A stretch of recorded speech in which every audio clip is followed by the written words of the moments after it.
Abe here, and I wanted to let you know that if you're able, you can upgrade your small beans skill over at patreon.com/smallbeans. Here's why you should do that. If you pledge 5 measly beans a month, you get access to about half our podcasts that you don't get if you're just listening to the free feed. Shows include Star Trek The Next Futurama, Spiel Boys, Like Razor Blade Pie, and bonus episodes of I'll Show You Mine If You Show Me Yours. Not to mention bonus content including info and updates on the movie we're making, Papa Bear. Hey, where's all the reasons to not subscribe to Patreon? I can't find them. Anyway, back to the show.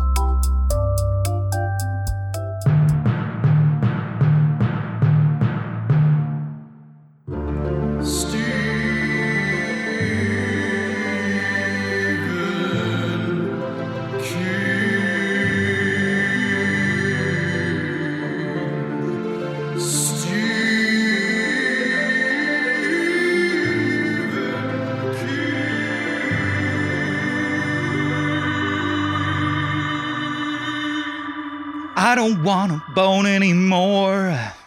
I don't wanna stay. Don't wanna have to dig love my hand just to live one more day. Oh, games Gerald plays, he cuffs you, then he leaves you. Then Cujo comes and he takes a bite. If I was the Moonlight Man, would you believe it? Games Gerald plays in the middle of the night. Ooh. Do you know the Parsons? No, I don't know anything. What you don't know did, what that song is? Really? No, It's one, but I really enjoyed it. It was a big hit at the time. I sang it loud enough for Jen to get mad and slam the door.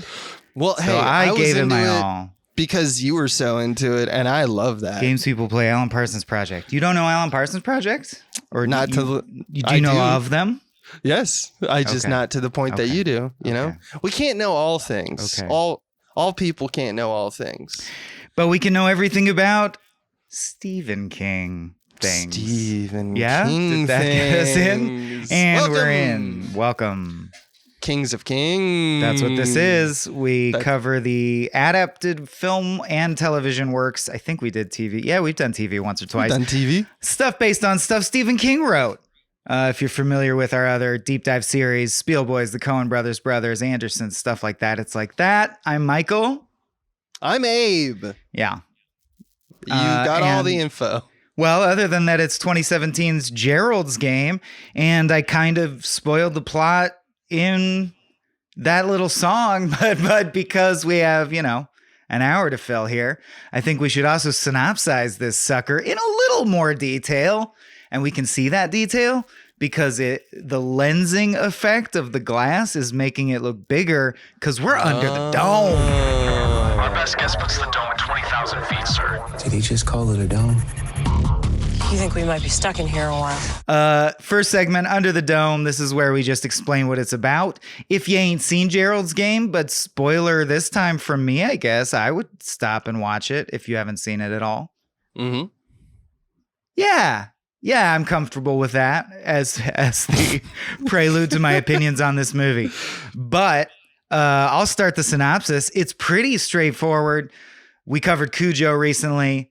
Similarly spare, hence my Cujo reference in the song, in terms of like moving parts and elements.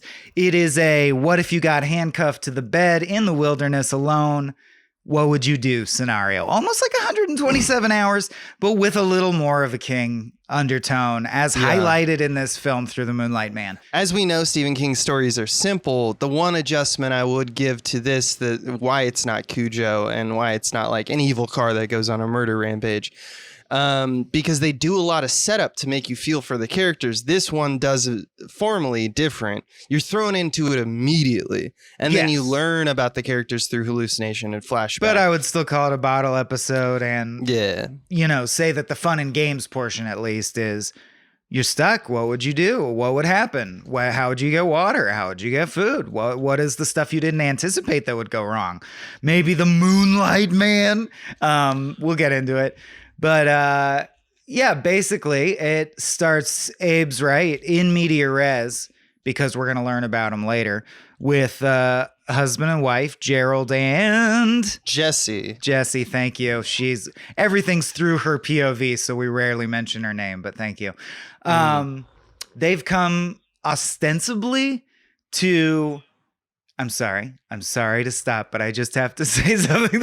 I do think he does complex because of Dark Tower and things like the lore in Dr. Sleep. I feel like he has two buckets. One where he goes crazy on lore, and then one where he keeps it real elegant. So we're in the elegant bucket is all I was trying to say. Anyway, they're trying to reintroduce the spark to their relationship, but you immediately get the impression that he's pushing for that more than she is, and he's a little sardonic and into kinkier stuff than she is, which is okay if you know how to navigate that conversation, but he doesn't. He's pushy about it, and we immediately start to get like creep vibes, right? Even though he's her husband.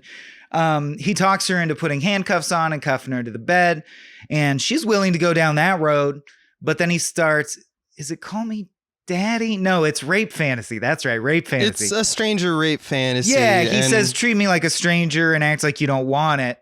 And she's like, I don't want it. Wife to husband, please stop. I don't want to do this sexual encounter. And of course, he disingenuously is like, yeah, that's right. That's good. You don't want it. And she's like, no, motherfucker.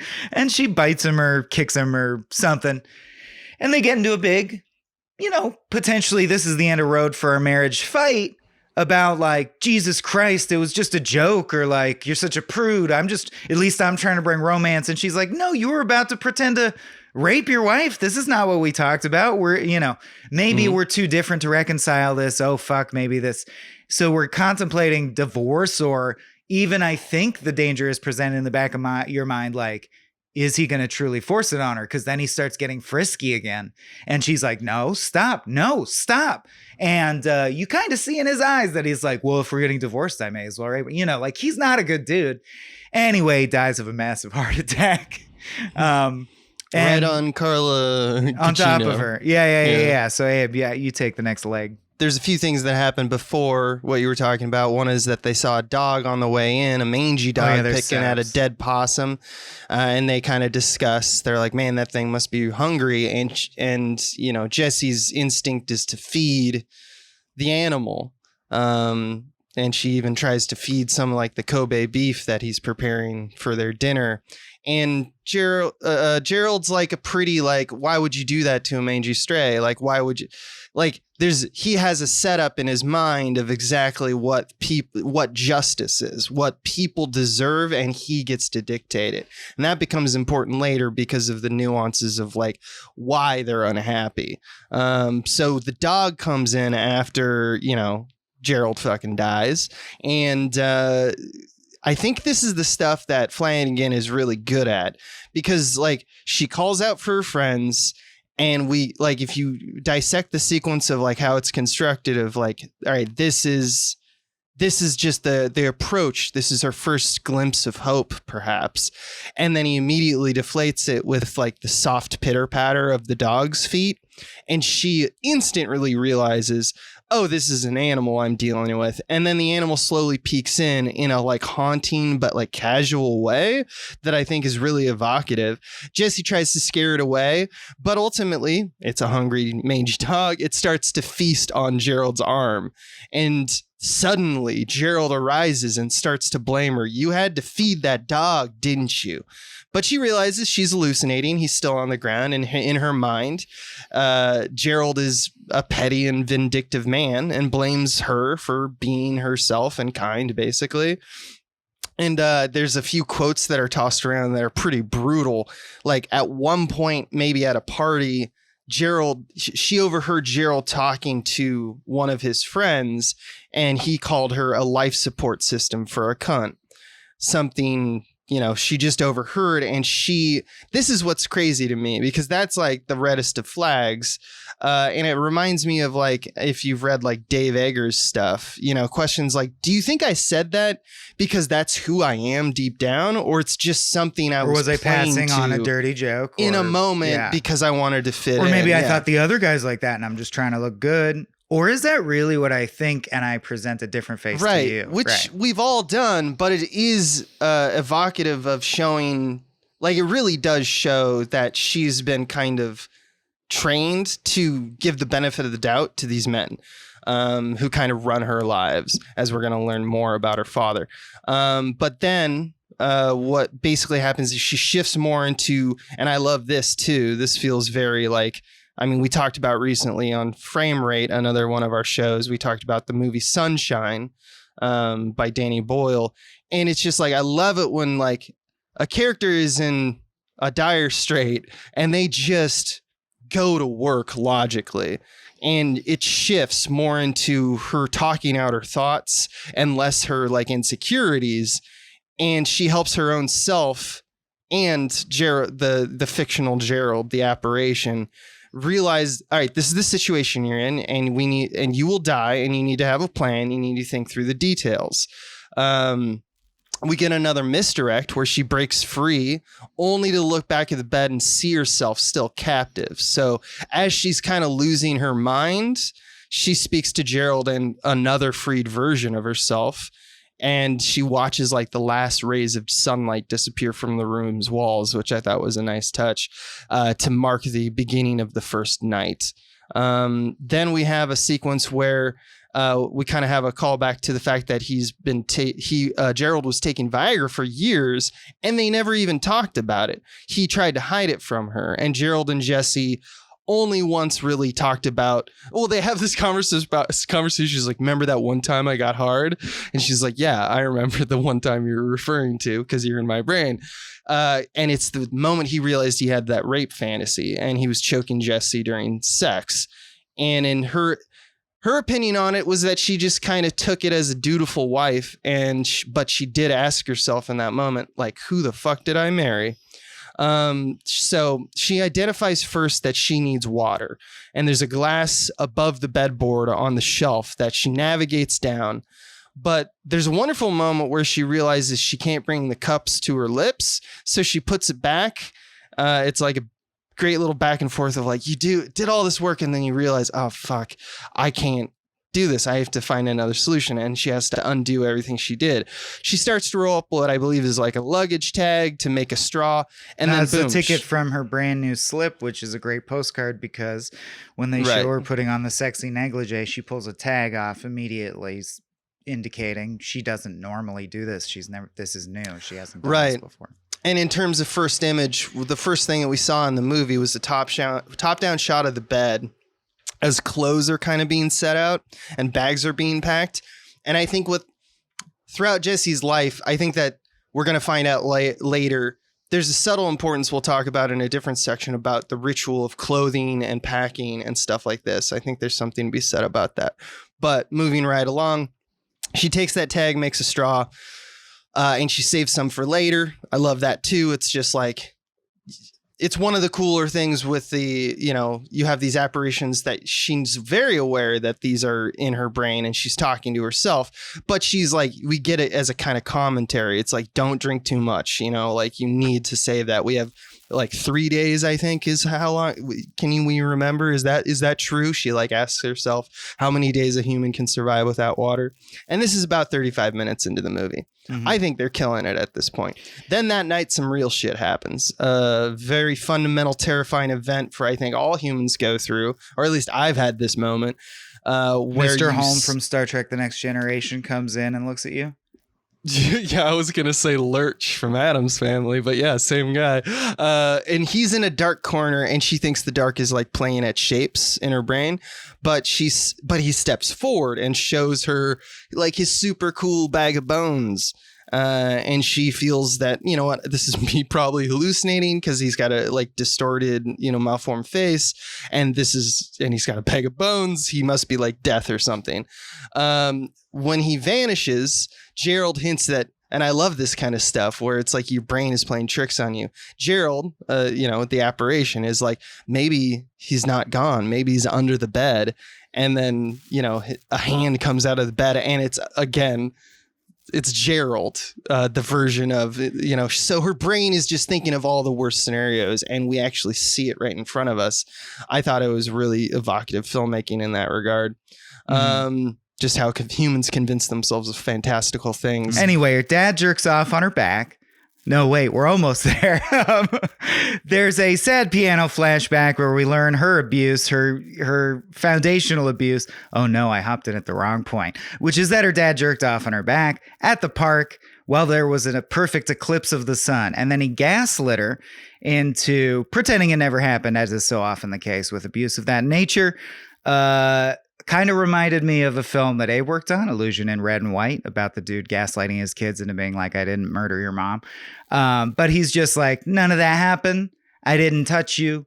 You have to do that for the rest of your life or it's going to be a problem, right? So we have this recurring motif of she keeps secrets for men. She doesn't confront men about the sexual things that they do wrong. It makes her feel, an ingrained sense of self-loathing and failure, and she's wrestling that as she literally fights for survival from just the elements. Gerald, Vision Gerald. Wait, I'm sorry. I forgot that she wakes up to a creepy vision of a guy licking her feet, and then it's just the dog. I think we have a thing with that right now, because have you seen Talk to Me yet? No. There's a very notable sucking on the toes scene in that, like a zombie sucking on your toes. But anyway, Gerald's back. He says, that guy's real. He wasn't a vision. He's going to come and take your bones and your wedding ring. That's what he does. He's like a killer who claims bones. And she's like, but you're not real. So why would I believe you? All of this is my brain spiraling. And yet I still have to survive. She flashes back again. That's right. We get a little arc in the past. She relives the night that she got so upset about the abuse and the inability to tell her mom or tell any authority figure that she crushed a glass in her hand and cut her hand up. And her brain vision of her, I believe, is like, why would you think of that? Why are you thinking of that? If you've seen Black Phone, it's kind of that vibe recently, where they're trying to help her. Some are trying to help her. Some are her inner abuser. If you're familiar with Bart's work, some are her inner critics, some are cheerleaders, but one is like, that's a clue. And she realizes something that I wish she didn't realize, which is that leads to, I think, the most notable scene for most folks. She realizes if she just cuts up her wrist skin and turns her hand inside out, she can get out of the handcuff, which I guess, that's really what 127 hours is about, right? Like, when it comes down to it, what are you going to do? You got to cut the thing off that's caught. That's what foxes and bear traps do. Yeah, I had to look away a little bit. Me too. Yeah. So notoriously gory. Degloves her own hand, basically turns it inside out and has to pull through the bone to get the final thing out. And her hand is ruined, right? But she does escape. She gets her cell phone, but it's dead. She picks up the handcuff key with her ruined hand because her other hand is still in the cuff, which I love. That reminded me of Blue Ruin, where you're like, that's such a simple problem that sucks so hard. Where you're like, well, I still got to use this hand. The fucked hand. I got to use it right now. So that probably hurt. And then, oh no, I'm lost. Do you want to take us to the end? Yeah. So she gets out of the house, drinks some water, wraps her hand up with some pads, passes out. She wakes up, dog's biting her. She looks at her half-eaten husband, and we get another visit from the Moonlight Man. That's right. She gives him her wedding ring for his bag of bones and gets in the car and drives away. Is in and out of consciousness, sees visions of the Moonlight Man in the back seat, says goodbye to Gerald, thinks she's back on the day of the eclipse where she was abused. And it all culminates in her crashing her car. Neighbors find her and save her. 17 months, or not 17 months later, a few months later, Jessie writes to her 12-year-old self a letter, like a diary. She basically used Gerald's life insurance to build a foundation for victims of sexual abuse. And how she kind of still sees at times at night the Moonlight Man as a figment of her imagination, as very part of the trauma. Misery-esque ending, yeah. And I think most importantly, how she feigned amnesia to avoid painful questions about the 2-day period where she was stuck in the bed. She didn't tell the press exactly what happened. She just said, I don't remember it. But the Moonlight Man is now definitively real. And then she finds out 6 months later that some dude in the area was breaking into cemeteries and taking bones and body parts and trinkets. And then ultimately escalated to killing and eating people, stuff like that. And having sex with the dead, notably male corpses. So I guess he was there to bone Gerald while she slept. Maybe. Yeah, I think that's what the implication. And he was she's like, I guess I was lucky he didn't want me. But it turns out he was real. He had a pituitary like imbalance that missapens his face, and it's clear the Moonlight Man was very much real. And she reflects all that in her kind of illusions. She knows now that the dog, the man, the cuffs, and the eclipse were all real events from her past and, more recently. And so she kind of frees herself of denial of the real events. And the final scene is she goes to the trial of the Moonlight Man, who's been caught, as you mentioned, and she just approaches him in open court. And the film kind of cuts together these terrible men in her life as it edits, like at first you see Lurch, and then you see, Brian Greenwood, and then, Gerald. you see Henry then you see Thomas. bad dad. Yeah, bad dad. And she just looks him straight in the eye and says, "You're so much smaller than I remember." And having triumphed over denial and support of these lies, can you believe she it? walks down the street towards a new eclipse. And they all clapped. First, we have to hop over the thing, right? We got to do the crew. Shall we hop over the thing then? Well, I anticipate. I mean, you said before we rolled that it would be a light one, and it's light for me. But let's do it. Let's do our due diligence. Traipse through the boneyard, as the Gamefully guys say in screenplay, and meet the skeleton crew. Something in the mist! Shut the doors! Shut the doors! Woo! This is where we talk about the people that made the movie. Any real behind-the-scenes information. I will say, Abe, this had some of the least interesting trivia or facts about it ever. I think because Flanagan, the director and writer, I believe, really knows his shit. And this movie was obviously, like movies like this, like Phone Booth, if you will, part of the appeal is you build this on a soundstage and you have full total control of the temperature, of the lighting. And it's not right. You're not fighting the elements. Ironically, her whole challenge is avoided. And that means that the shoot probably went really smoothly and was fun and nice. So there's not like a bunch of drama or anything. But I will say, if you don't know Mike Flanagan, he's at this point considered like a guaranteed banger or like a workhorse in the horror genre of like good horror. He did Hush, Oculus, Midnight Mass for Netflix. I guess he and King wrote along with Jeff Howard. The only thing I could find notably from him was also Oculus with Flanagan. What else? What do you want to say about the behind the scenes, if anything? This is clearly Flanagan's audition for Dr. Sleep. Like it feels like. The small budget, and then we'll give you the real money. Yeah, sure. And he really gets the psychology and the horror that like King I think is into. I think they're a match made in heaven, honestly. Like one of those late game collaborations that it's just like, yep, you were born for each other, kind of like Leonardo DiCaprio and Martin Scorsese or something like that. Because you can see it in his TV show too, Haunting at Hill House, Midnight Mass, as you mentioned. All that the stuff. haunting ones. That's true too. Yeah. I think his power is definitely in his editing. I think that he knows how to construct a suspenseful moment better than most horror directors working right now, period. And he does it usually in a meat and potatoes thriller way, not a jump scare way as much. Yeah, exactly. I think he's more in the, Jordan Peele camp in that regard, even though Jordan Peele does rely a little bit more on like haunting images and jump scares. There are still that in Flanagan's work, for no reason other than just to scare you or make you know it's horror. It's in the genre that you think it is.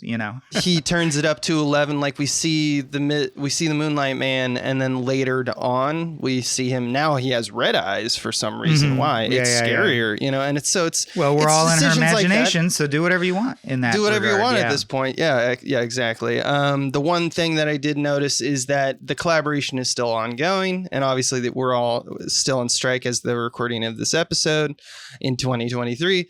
But the Dark Tower series seems to be going forward, and it's going to be done completely by Flanagan. So Stephen King has gotten his blessing. I'm learning this in real time, and I gotta say, I'm about to, in it, start to pick apart this movie because there's some stuff I really don't like about it.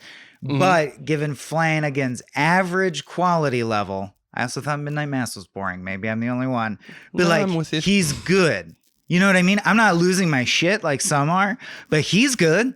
And I just want someone good to do a Dark Tower that's not truncated into into 2 hours. So that's very exciting. Yeah, Dark Tower limited series sounds like a great idea. But speaking of recurring cast and crew, like you said, he does seem to accrue people and stick with them.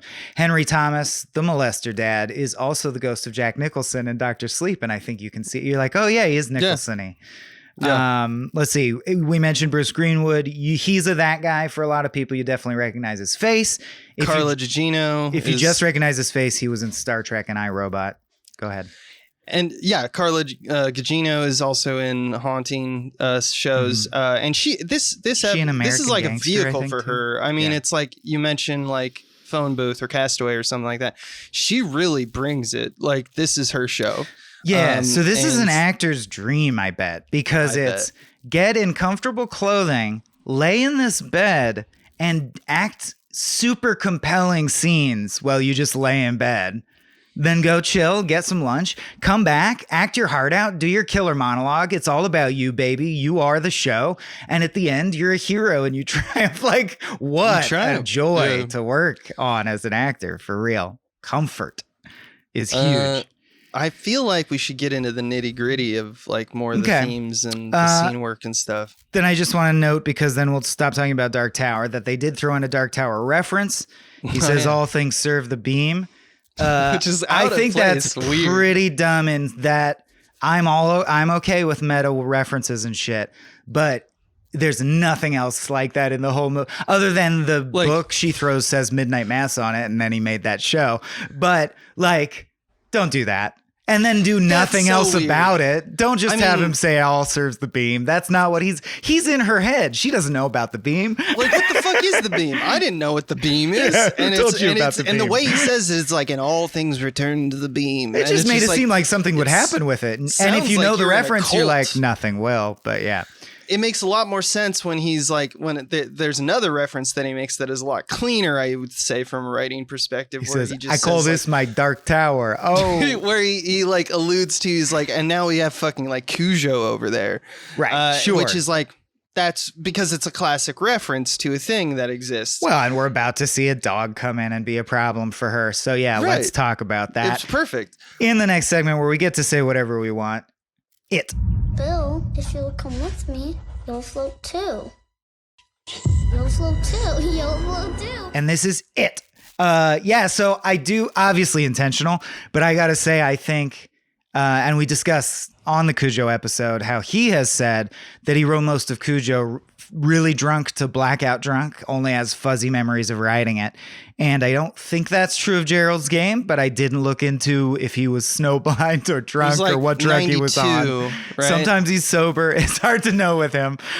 Sometimes he's eating a sandwich, watching guys do BMX tricks. But my point is, I think in terms of the conception of the premise and the payoff banking off that premise, kicks Cujo's ass. Like, the premise is so much more clever and hooky. I don't know. I like this. I think this nails and Flanagan. I'm going to say my good thing first, and I want to know if you agree or disagree. Nails setup. Everything about the setup is what screenwriters and directors love. It's efficient. It's postcards. If you sit and unpack them, there's stuff to unpack that you learn. Like the tag, right? You could watch that and go, yeah, she's ripping her tag off because she's ripping it because it's a dress. And later it has to set it up because she uses it as a straw. Yeah, but if you think about it, it also lets you know that she hasn't done this sort of thing before. And there's a dozen things like that. Where, like, if you think about it, that speaks to how he acts around her. That he put the Viagra bottle out and she looks at it and he greeks it away or whatever. Oh, now we know that. Like, super tight, good setup. Really, really impressive act one to me. Yeah, I think I wrote that in my notes as well. I mean, it's all around his work. Flanagan does that a lot. And I think it's the suspense building that he's really good at. He knows what parts are important and when to deploy them. I love also that he takes seemingly small details and makes them like a meal out of them, you know, like, because you can make anything important. Like if someone is just trying to get a glass of water, it seems like a mundane thing, but he really makes it, he really knows how to shoot it so that like, okay, this water is everything, and at any point this water is going to fall.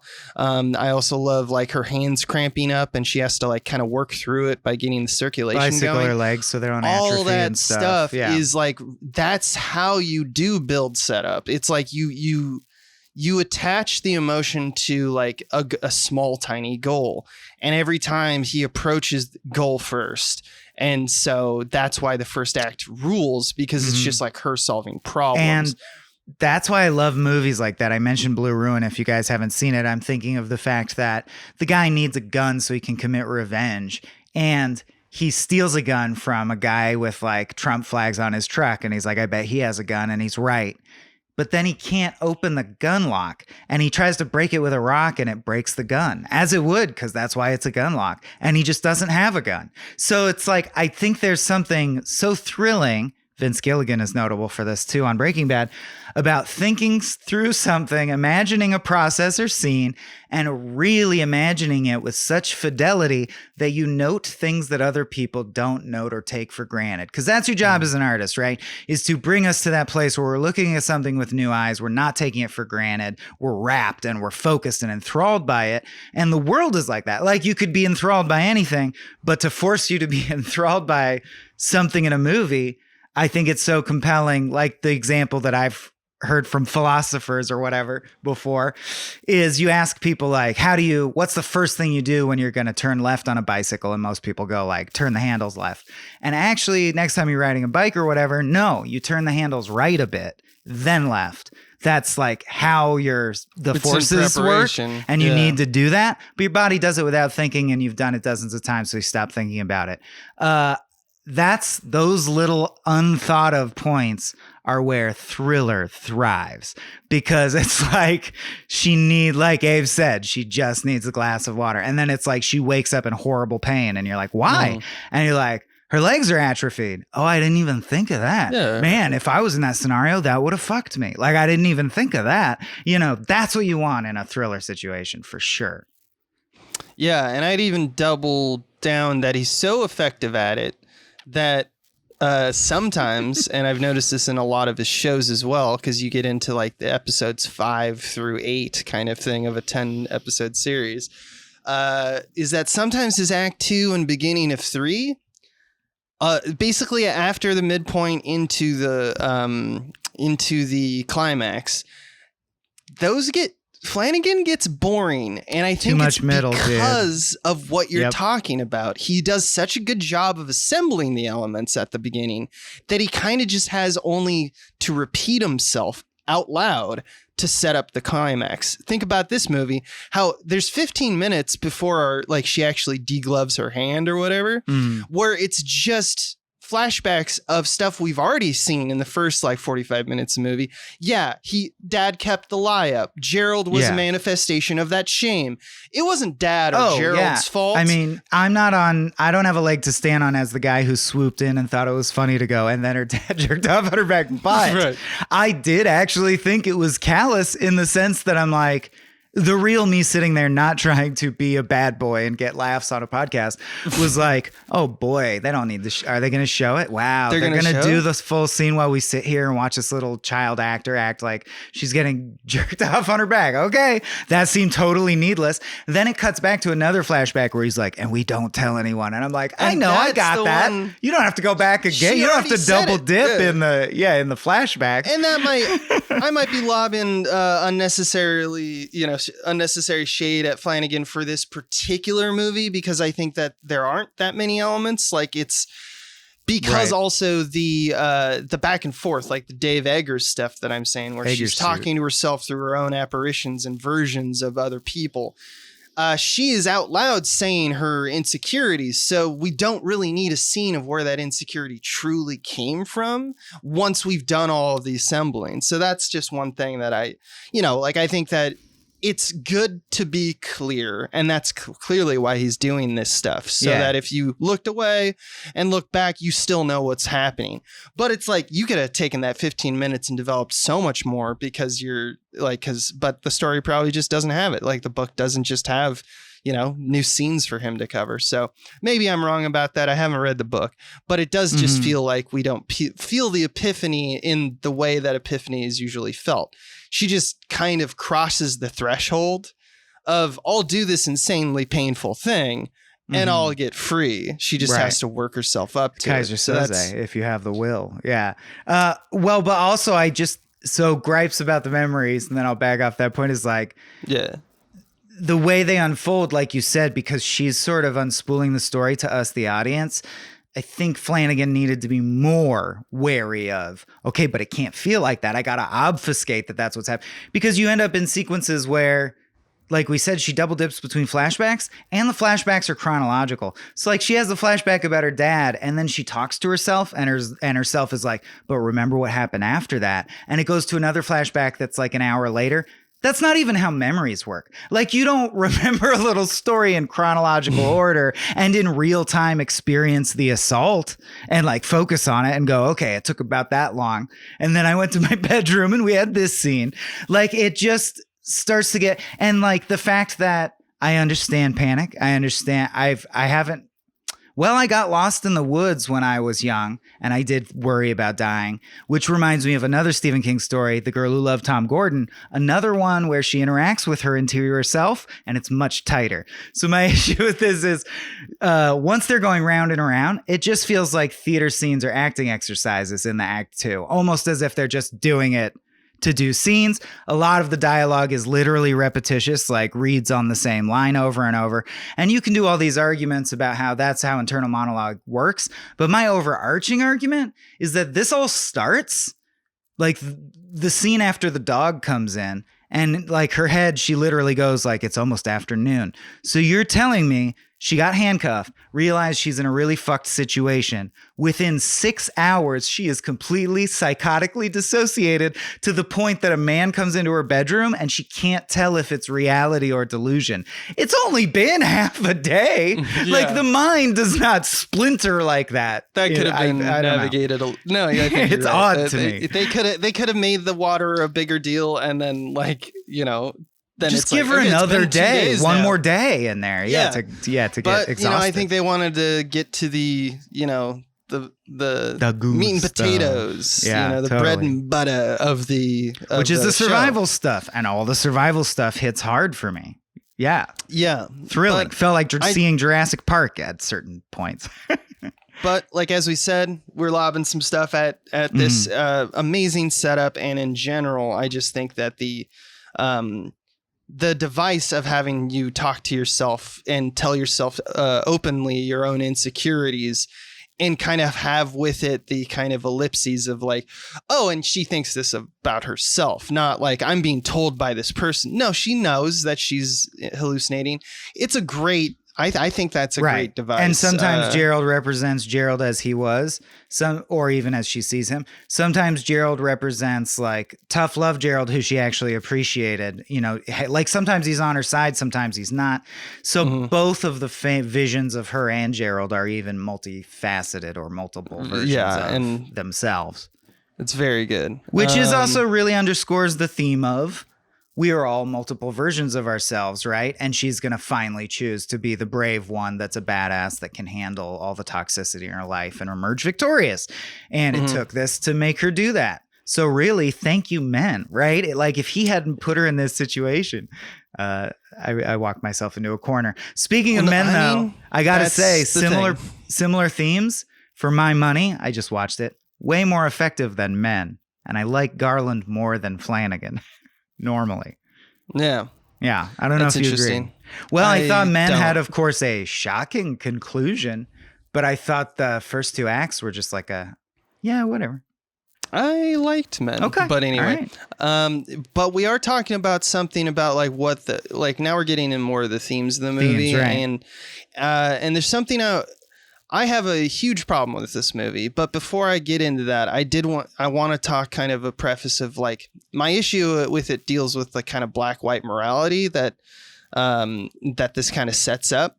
But I want to say that another thing that Flanagan really gets about King, about suspense, about storytelling is that this movie doesn't have sympathy for characters like Gerald or the father, but you see their guilt. You feel the longing for forgiveness, the self-hate. And he's a very good actor because actors vary in skill.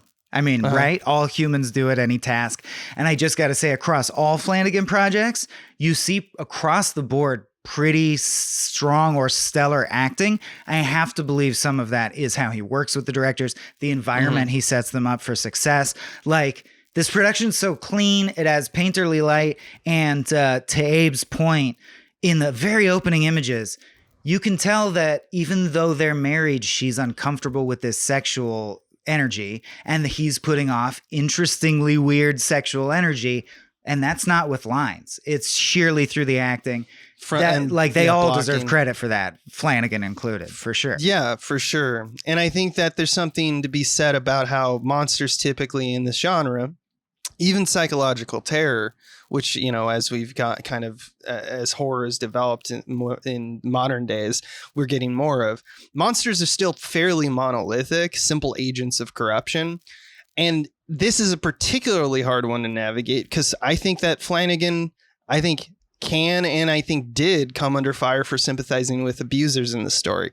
And he's done it several times in his career, this specific maneuver, where it's mostly about adding pain to their life. Like, that's the cool thing, I think, and about it. Why didn't you He's stand not up? Sympathizing. You needed to toughen up. You needed to fight back. And it's like, all right, well, they could have support from outside. They could, but like that. But the whole point, I think, of Flanagan when he tells the tale is that I'm going to give everyone pain for everybody, you know, like, so even the abusers, it's not, I don't see it as a sympathetic note. I see it more as just a way to really create despair all around everything. Now, I do think that the story, and I'm going back to probably the King version because it's just in the DNA. I have a question for you, and this kind of gets into my criticism. So you probably see where I'm coming from or where I'm going here. But how do you feel about the line, it's like paraphrase, like, my father's shackles were silence, Gerald's were comfort. Right. The most poetic thing a character says, and clearly the resonant line or whatever, probably in the story. But one nice thing about this pod is we don't feel the need to read the original story per se. I think it's pretty hokey and on the nose. And I also think, although I'm pretty sensitive and was not troubled, like, I didn't come away from this movie thinking that's problematic or not well-intentioned. Shame on thee. But as you draw attention to it, I'm like, yeah, that's reductive and dismissive of the experience. And it's also taking it from the male perspective. And I think that all speaks to the ultimate problem with stories like this that we're kind of growing out of, but there's a pushback, blah, blah, blah, right? Which is that ultimately, and I know it's a spectrum and all cases have to be considered, but in a pretty clear case like this, where it's like, this is a story of female empowerment, as evidenced by the fact that she uses menstruation pads to survive her trauma. Like, if that's not a symbol, I don't know. Right. So King is going girl power, triumphance. Did you see The Descent? Yeah, she was badass. Ripley. Fuck yeah, girls. And it's like, then let a woman write and direct the movie. So, and ultimately that's what people said about men as well. Right. All right, Alex Garland, you could write any other story. Let a woman write this story. And I think that's fair in these cases. And the line you're talking about comes off forced and kind of tone deaf because there weren't enough women on the project, probably. Yeah, I think that's all valid criticisms for sure. The thing that really bothers me is that the whole movie is set up on this concept that what she has done now, because of the psychological trauma of her sexual abuse, because you know, they draw direct lines to, like, that's the reason you married an older man who's a lawyer, who's overbearing, who wants to take power from you. She's just a receptacle for trauma, which shapes her. And it shapes her, and that's true. This happens. And I think it's an important kind of concept to talk about. But in terms of literature about it, there's the way she internalizes and deals with everything, she is very aware of. At one point she says, just throw it into the well. And she criticizes herself for doing this. Just make it disappear. bottle it up, get rid of it, and that's why you never talk about anything to anyone. I'm not going to tell my husband about my sexual abuse and the sexual abuse in my past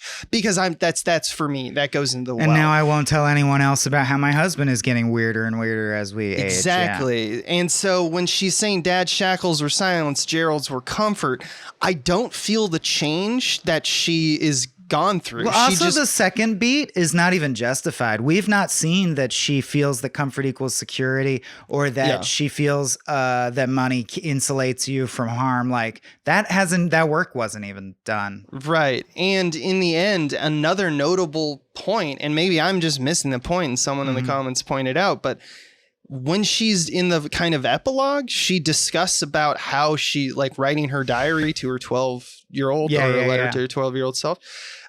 She mentions how she faked amnesia rather than to avoid awkward questions. Not speaking her truth, right? Literally stifling it. And I'm just like, what has she learned in this movie is my real big question. It's mainly learned anything about that she herself? has a high endurance check, just that she can take a lot of pain and survive things. And she's self-reflective in a way she's more confident she hasn't than been. she was. Right. There are definite victories. She has had a makeover. She's had a glow up. Right. She had this moment to reflect on her past, and she's like, I used to think that thing didn't exist, that moment of trauma. Right. I now know it exists, just like the Moonlight Man. Now, all this is metaphor for her journey through navigating that trauma. It's weird to me that this movie says one of the parts of the solution is kind of bottle it up and throw it down the well. And it's kind of like Whiplash, right? It really upset me fundamentally when I came away from that movie going, I know it's intentionally vague, but is this motherfucker saying it's good to be so mean to people that they improve? Fuck that. That's so cruel. No. And it's like he's putting it on the table. He wants you to think about it. And that I think it's a similar thing here. I totally I think Whiplash see. is a great example. She can be kind of like just a flawed hero, and that's just how we resolve the film. I also would connect the dots, or the dots that they intended, I think, by saying where they're trying to reach for that apple is she starts an organization where she helps other girls, right? So before she thought of herself as a helpless girl in need of support from the outside, now not only can she survive herself, she has the capacity to provide support from the outside to people currently trapped in the situation. It's not like they missed the did the in zone paint by the numbers all. bullshit. But that's my point is, I got to say, as someone who, when Tom came on, we had a little softer. You were a little more on board with Sunshine's third act. But I would say this has the same problem. I saw someone on our patreon.com/smallbeans say like, that it's like until the ending, blah, blah, blah. And I didn't remember what the ending was. But watching it, I did write in my notes, fuck you, you ruined it.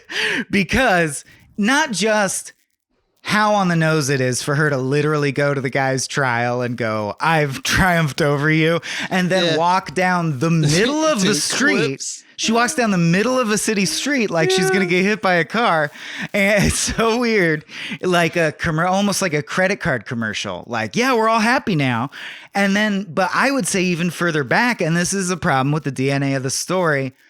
To me, the story works much, much better if Moonlight Man is not real. It's stupid that he's real. It's a hat on a hat. It's dumb as hell. Right, but it's important. But I see why the DNA of the story is that, because it's important that she recognizes what's real because she's had and defeat a real human man. Right. And so you need a physical manifestation of that, and she can no longer get that from Gerald. But you're absolutely right. It is weird. Like, I expected the Matrix movie. I'm a hideous clown man who fucks bones or whatever. Yeah. She just flies to the sun. Yeah. It's a wild ending for sure. But yeah, I think that it's complex. No one size fits all. I feel like I know what the storytellers are doing in both regards. And repetitious is not the end of the world, because listen to our convo. Like I would say, this has been a great medium for conversation. We pulled a bunch of cool shit out of it. So that stuff is there. Mm-hmm. It's there. I mean, and once again, we started this conversation with Flanagan is OP at like fucking doing suspense. Directing, like meat and potatoes directing. Yeah, he's a good director. I also a case in point, I wanted to mention my favorite postcard of all, which is basically, I think, the key recurring motif, of course, because it's the opening shot. So when I saw that opening shot, that's just an overhead shot of the bed with packing, all I really got out of it was like, oh, handcuffs. What does that mean? Right. And you know what it means if you know the premise. So you just get a little thrill of foreshadowing. But this time, watching with a critical eye, I actually noticed that every time he snaps to that bed, it represents prison. What does an overhead shot of a bed look like? Exactly. Just a box of a different color than the rest of the screen. So when her dad tells her we have to keep a secret and she agrees, she falls back onto her childhood bed and she's in a box now. When he handcuffs her to the thing and she realizes he's dead on the floor, it cuts to an overhead shot because she's trapped in the bed now. If you track it, that shot always means the same thing, which means it's intentional, which means it's a postcard, which means I, a film nerd, am like, hey, bravo, that was pretty clever, you know. Yeah, I like that. It gets in on theme. Totally. Not just the prison stuff. The bed I mean, is the trap, sexuality, right? Something that should feel positive has been turned into a threat in your life. How fucked up is that? But I think it's more than that. It's like with the top-down shot, like opening image, right? We see, and we don't know yet, but we actually see that the clothing is being set out, bags are being packed throughout Jesse's life, actually. And I think it's also meant to invoke this feeling of a ritual, doing things in a certain way because it's expected. At one point, she reflects on, I was cool with kind of your kink because she was, quote, a dutiful wife. Like it's this, like the prison truly is, yes, the marital bed. Yeah. But it's also her agreement with the assumption that the men have power over her, her compliance to that kind of reality, and her lack of refuting it at all costs in order to fight for herself is what has made her unhappy, right? And that's the true terror, is that she did this kind of to herself. Well, it's what's made her scared, because that's what makes it a horror movie, right? It's what's made her fear life. And that is cool. It's cool that it's trauma-based, which Flanagan does try to navigate in a lot of these. It's always a metaphor for trauma, as I think, you know, Jordan Peele also does in his own way. But this is very specifically like character-driven, specific past, like a play would be, horrible secrets, trauma, right? So instead of being scared of a monster, there is a monster. But for the brainiacs in the crowd, she's also scared of the entire world, which is the precept of all horror, is that the environment is against you. She's scared because of the very patriarchy and the threat it represents. And you're like, yeah, that's cool. That it's both. That's cool. That's what makes it a compelling story. Because just to kind of alter what I said, because I wanted to make sure the blame is in the abusers for sure. What I mean to say is that she made the prison herself, is that like, she's refused the call time and time again. That's what we do with her. This dame's asking for that's what we do with storytelling in the act one. Yeah. And that's why I feel like it feels unresolved, because there's no refutation of the call. There's no epiphany that she has really that makes me go, wow, she's not allowing that, like, that dangerous form of thinking that allowed her to get here. She's not dispelling that at all. But her call to destiny is so concrete and specific. Like, I would argue that in a story like this, or 127 Hours, the second the character realizes they're trapped and no one's coming to help, they don't need to be like, I don't want to deal with that. Okay, I will. It's like, well, you gotta deal with this now. I mean, sometimes it's just like it's 0 to 60 real fast. Sometimes act three, or like the conclusion is crossing a threshold less than making a choice. I mean, sometimes that's just how stories work. This one's just crossing the threshold. I have to work myself up to do this insanely painful thing. And she does, and she gets free. And like the Northman, to speak of recent, right, is just like, I want to kill that guy. I get angrier and angrier. I'm berserk now. He's here. I killed him. Climax just ramps up. And we're done. Yeah, and we're done. That's all I got in terms of theme. One thing I wanted to notice about just like craftsmanship also that we haven't mentioned, which is something I do respect a lot about Flanagan. It's not true in all of his work, but I like that he likes to work with virtually no soundtrack. And this one is probably the biggest, like there's no That was the last thing I wanted to mention. Yeah, nothing. Only diegetic radio music as they drive there or whatever. And you still feel like, oh, every time, like when it hits. Yeah, think of the last time there was a tense moment in a modern horror movie that didn't go, like the balls to have no sound. In horror, sound is the easiest crutch to reach for, and we do it constantly. So that's impressive. Doubly, yeah, for sure. It's very impressive, and it just really speaks to the suspense building of just the pure images and soundscape that he's using. So kudos again to the filmmakers. Kudos all around. Kudos all around. I really didn't give any of my thoughts short shrift. It's a simple story. So I'm all right with a short, sweet episode. Let's head over to our final installment that we call The Stand. Time to make your stand. Welcome to The Stand, aka Abe's favorite thing is the Michael Jackson video Ghosts. It's his favorite thing. You're never going to let me down. It's just a his simple favorite bit. thing. It was just a simple bit. A simple lampoon. And you just don't let things go. I think it's just something you should work on. I think this is the very next episode. You got to at least give me one. No, we talked about Cujo. Sure. Okay. Oh, yeah, it was Cujo. All right. Yeah. I am ready to admit failure on this segment and just say, if you want to start at like number 12 going up or whatever, I thought the bit of The Stand getting longer and longer would tickle me. It's boring. I'm over it. I think what do we you can. think?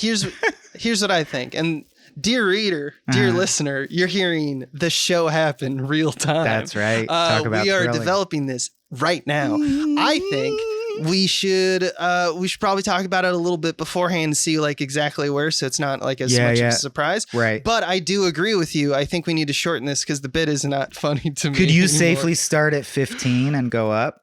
Oh, definitely. So could I. And then from now on, we'll talk about it in a little more And then detail. every so often, I think every few episodes, we'll bring back the whole list just, for the people who love that. People of the standings, but, right. I think we're going to walk away from that just because it is a slog at a certain point where it's like, unless you're sitting there with a spreadsheet, we're just trying to get through information. I'd rather dissect why these films are good or mediocre. And at some point, we got to switch back to Anderson's, or I guess we can do whatever we want. But I'm just going to point out, this is episode 26 of this. So we've completed a King alphabet.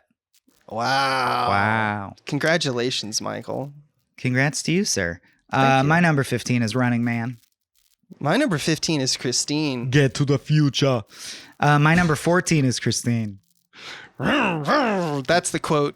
I was doing a quote like you were doing a quote. Yeah. My number 14 is Desperation. Ooh, mine's way low. Mine's now off the charts, down there. 13, Apt Pupil. 13, Creep Show. I like Creep Show. 12, Dark think it's Tower, fine. which It's will pretty fall basic. once the good Dark Tower comes along. 12 is The Green Mile for me. Yep. That's my 23. I know you A hate saucy the Green Mile. episode if it's worth a listen. It's great. Number 11, Pet Cemetery, 2019's with Lithgow. This is where I put Apt Pupil because of the same reasons. We're still in the you middle of the revere road. We Nazis. started at 15, so we're like kind of like we think these are mediocre. Right where Nazis belong, the middle of the road. My number 10 is Cujo, the aforementioned pupper. My number 10 is 1408. Solid film, but could have done You more. always had the butt on that. Number 9, Creep Show, because I love comic books, and I think I rose it a couple notches because it really feels like a comic book, which is pretty neat for the time. Number 9 is one of the more contentious aspects of Michael's opinion of my list, which is The Running Man, because he thinks it's ass. It's corny in a way that it doesn't tickle me. It's just corny. I think it's classic. I think number 8 is a classic, 1408, because it goes hard and because Cusack is just likable eternally to me. And to watch him just get his ass fucking handed to him. Also, that moment where he looks across and there's just one window with a silhouette mirroring him is genuinely creepy. I think about it a lot. Yeah, I just don't like the flashback stuff. I think it's boring. Just like this, it's like we didn't need to know that much about his personal trauma. Kind of dude. true. Yeah. Kind of true. In a book, sure, but... That was your number 8? 8, 1408, yeah. My number 8 is Cujo. I placed it slightly higher than you. My number 7 is Carrie on My Wayward Son. Number 7 is where I actually put Gerald's Game. Ah, interesting. Slightly above Cujo. I will see you see that placement and raise you one. Number 6, Gerald's Game. Yeah, Quite high on the list. Almost quite broke the high top because 5. of the execution. All the stuff that we said, for all of its flaws, For all of its flaws, it's a little better than Carrie, in my it's opinion. a little better than Cujo. And this is where I go number 6, and I say Carrie. So we're like kind of simpatico. Do-si-do. We just have slightly different tastes. I will say that if I adjusted for inflation, which I don't, meaning Carrie was made so long ago and it's so close, and there are things like technological improvements over time and working condition improvements. Right. Carrie would probably beat Gerald's Game if adjusted for inflation, quality inflation. I just think De Palma kicked ass. He did. That's all. He did. But I think Gerald's Game's quite good. In also the true. craftsmanship, I don't like parts of the story, as we discussed. See episode Copy in its that. entirety. Number 5, The Mist. Number 5, The Mist. I mean, I can be done. Misery, Stand By Me, Dr. Sleep, The Shining. Dr. Sleep's Misery, Stand By Me, The Shining. Yeah, so Love it. Love the top 4. love it. I love that we as you I feel like we grew earlier, today. Yeah, well, I feel like it's We're good being to more know honest that with we ourselves. both we're being honest with ourselves, but we're also like we still kind of have the same instincts about all this stuff. Right. That tickles me to no end. True. It always terrifies me because we always say like same brain and whatnot when it's just like, where do you put that one? Oh, Right. like fundamentally this one is this one sucks. Pretty ass. much only Green Mile's the outlier, and it's for a specific reason. But it's that for a you're specific like, reason. I agree with you, I but totally it bothered get me it. less, blah, blah, blah. Right. Yeah. Yeah, it's just good to know that through all these years, we still kind of have the same stupid brain about all this stuff. Still and crazy hopefully you do after too. all these beers. Or if you don't, dear reader, tell us about it in the comments and flame us and say Misery as number 3. Oh Or my even God. better, yeah, I want to shoot your son in the head, but in vain. Maybe give us a 5-star review on your podcast app and complain about us there. That'd be cool too. Absolutely. Or head to patreon.com/smallbeans and throw us a couple bucks. Love it when you do that. Keeps Love it, the love light it. on. It's great. What's coming out soon? Do you have anything to spill? Well, this is coming out for the Patreons on September 8th of 2023. What we got in the pipeline for those Patreons is we have another episode of Director Piece Theater coming up on the following Monday. We have a frame rate coming up on Phantom of the Paradise. Also De Palma, right? Mm-hmm. Mm-hmm. And then we have the triumphant return of a show that is once again a collaboration between Gamefully Unemployed and Small Beans, which is, you haven't seen it in a while. It's been a few months. We're bringing back Inside Dads. Oh, That's right. More power. And in future episodes, please keep listening. We'll tell you what movies to watch because we got another volley of 4 coming. And boy, howdy, they're going to be a doozy. All right. Very excited. Very excited. A lot of cool things I'm happening. degloving my hand and waving goodbye. Good shit. Bye. Bye-bye.